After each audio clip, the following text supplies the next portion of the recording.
Well, I know I'm a little late to this. It's not quite been 24 hours, but it's been over 12 hours that we've known that old President Trump has been diagnosed with the Wu flu. He's got a case of the Shanghai shivers, of the cerveza sickness. And it's not just him, but old Melania, too. They're both locked up in the White House, and they're not allowed to go anywhere. They got to stay put for at least 2 weeks. They're saying so far. And apparently they do both have mild symptoms, which, is not a great sign. We are, after all, in October.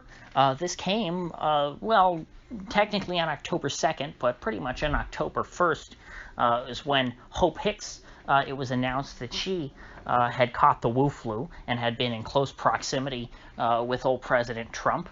And now, it looks like, half of the time remaining from now until the election, at the very least, Trump is going to be out of commission, unable to campaign. He's not going to be able to do anything. And this, to me, is, it's not quite an apocalyptic scenario for his campaign because, it could be worse. He could be dead, in which case his campaign is dead because he can't be president. But short of that, this is pretty bad. Now, being out of the game for 2 weeks at the very least, I don't see how Trump does that and comes anywhere close to winning, because you cannot get out the vote in the last 30 days if you're not campaigning. That's where Hillary screwed up. Hillary didn't go to Wisconsin or Michigan, so guess what? She lost Wisconsin and Michigan. Trump, however, if he's locked in the White House, isn't going anywhere, which means he's probably not going to win anywhere, except for, Utah, Kansas, Nebraska.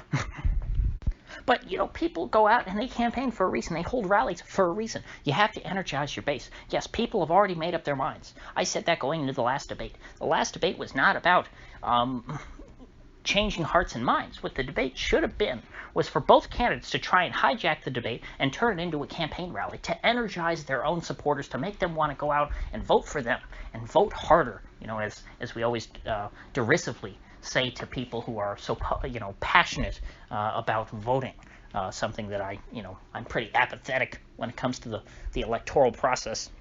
But that doesn't mean that, that there isn't real strategy to this. I don't think voting necessarily matters. But if you want people to go out and vote for you, you have to convince people that it matters. You have to get people excited to do it. You have to make it fun. You have to make it exciting. You have to make it important. And if Trump's not out there speaking directly to people, telling them about why it's so important that they show up and that they bring their friends and their family, then less people are going to do that. Sure, are the diehards still going to show up? Of course, but the diehards will always show up.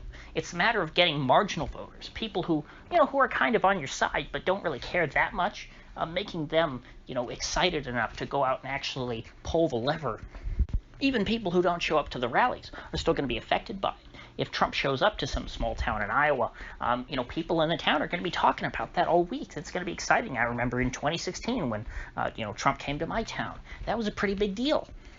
It's a big dramatic thing.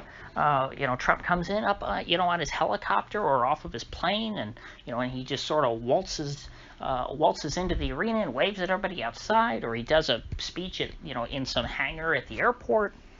But things have already been made difficult with all of the, the social distancing practices that have had to be, put into place. You can't hold, events with as many people as you used to, but at least Trump himself could still show up in these places. People could hear about, hey, Trump's in my town. He was still able to tour around to all of these swing states and make contact with, even just the people who are down on the ground trying to, help his campaign. These rallies are a great recruitment device for trying to get people to volunteer for the campaign, to go out and to knock on doors and to get more people who didn't show up to the rally and who maybe are a bit more apathetic to get out and vote. All of these things, campaigning is just crucial when it comes to, increasing your marginal voter turnout. And one thing that, the Trump campaign had, despite all of the polling disadvantages that we've seen so far, has been, I thought, their get out the vote strategy.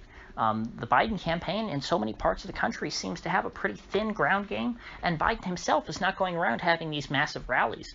He has these, socially distant little events with like 6 people in a backyard somewhere.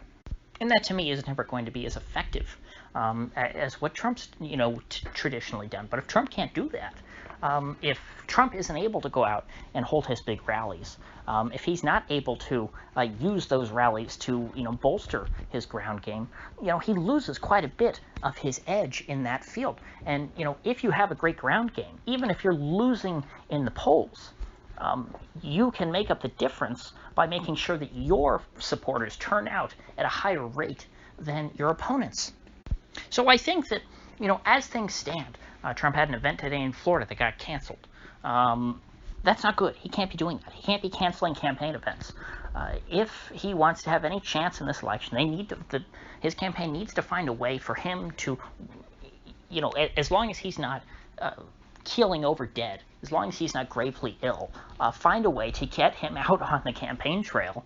I've heard a couple people suggest, put him in a bubble or something so that he can't spit on people. Or maybe come up with some kind of unique events, like having him, beam in a live feed of him talking, to these rallies, have these sort of virtual rallies, which, is it as effective as having someone in person? No, but if you can have other people there, if you can have, like Don Jr. there, and maybe some, your senators there, a bunch of other, surrogates speaking at these events, and then have, Trump come in with a live feed, he could do even more events that way. And so think about it that way. Even if Trump is not able to be in person anywhere, he could be in more places virtually, digitally. They could try and just turn this to change the campaign strategy, use this as an opportunity to do something unique. The campaign needs to plan something like that quick and not lose any more days. Because we're in the home stretch here. We have, a month as of tomorrow. Tomorrow's October the 3rd. And the election is on November the 3rd. So, there's no time to waste here. Now, if Trump's experiencing mild symptoms, I don't know what that means. I don't know if that means sniffles or if that means that he's sick in bed, but just doesn't have to be hospitalized. I don't know what. But if he's healthy enough to do his normal thing, to stand up there and talk, they need to put him in a room at the White House, with a blue background or something. Just let him talk and beam it into these places across the country. He has to be present in some way. This isn't, the 19th century anymore, where presidential campaigns are run without the involvement of the presidential candidate. I believe it was McKinley who changed this forever to where, with his whistle stop tours, to where everyone in every town, could see McKinley speak, because he would just, he'd stop his train and then, he'd tell everyone, okay, gather around and I'll give my stump speech here, in this town at this railroad stop, and then I'll move on to the next town. Ever since then, it's been, imperative that the candidate go around and campaign in different towns across the country. And so while this is a great hindrance to the Trump campaign, it doesn't have to be a death sentence if they don't want it to be, and if, Trump is, physically healthy enough. As long as he doesn't get too sick. And of course, he's a pretty, I believe he's considered obese. He is 74 years old, but he doesn't smoke or drink. So, he's got some things going against him. So there's a chance he has a rough bout of this. But assuming that he doesn't, he needs to stay on top of his game. And, to be fair, the digital strategy is not perfect. Not only do you not have the energy of the candidate actually being there and that kind of excitement, lighting up the room, but the candidate cannot feel what the crowd is feeling nearly as well. If you've ever done any kind of public speaking, it's very different when you're speaking into a camera versus into a crowd. If you're speaking into a crowd, and Trump is very skilled at this, you sort of play off of the crowd. You speak and you try and get them to react, and then you respond to their reactions, and you learn how to speak to that group of people over the course of the night, and then you sharpen it and you play them like a fiddle. You can't really do that digitally. If you're just talking into a camera and speaking into people, it's very difficult to have that same kind of connection that makes people feel special, that excites the audience. So, it's not impossible for Trump to still come back and win this thing, but, if he doesn't, I think that it will be safe to say that this is the definitive reason why he could not. This, will have been what pushed him over the edge and cost him the race.